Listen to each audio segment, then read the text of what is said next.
So the cars are built very differently, obviously, right? So the hatch, more, I would say, a traditional kind of build for a track Honda, right? 15s, 225s, pretty simple cage, all the off-the-shelf, suspension geometry changes, decent suspension. So that car, it was pretty damn good. Of course, that car also ran on 225 Hoosiers, which is basically a full racing slick. It's a 40 tread wear tire, super grippy. They don't overheat. You can punish them for an hour on track and they'll continue to run consistent lap times.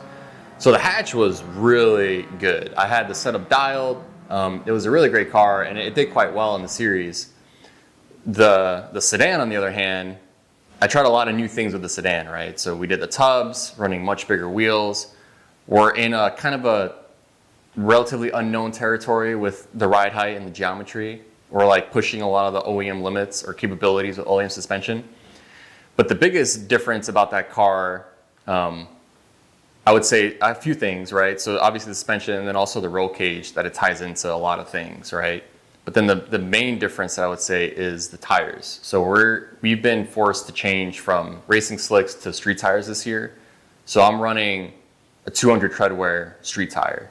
And there's also new rules that you can stagger your sets. So you can go wider on a tire and then narrower in the back, which is a pretty popular front wheel drive setup. So I run a 235 up front and a 215. I also do a 245 and a 205.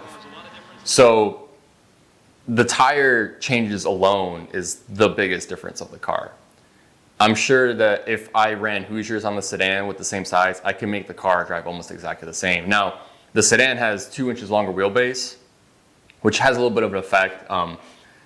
I feel you do get a little bit more stability, and the high-speed stuff is a little bit easier to catch slides just because you kind of have the longer wheelbase to kind of it's more predictable. But just the tire setup alone is the biggest change. So it's kind of hard to answer that question. They feel pretty similar driving them, right? I still have the same kind of manual steering, manual brakes. So it's kind of the same raw feeling, but like the chassis dynamics is a little bit different. But at the end of the day, you can always set up a car to kind of compensate for those things. So I can make the car a little bit looser, run stiffer spring rates to kind of negate the extra wheelbase so it pivots a little bit more. The other kind of major difference between the two cars is I usually ran a lot of aero on the hatchback, whereas on the sedan, I'm running very minimal aero. So they're very different in the way they're set up, but I still feel like they drive relatively the same.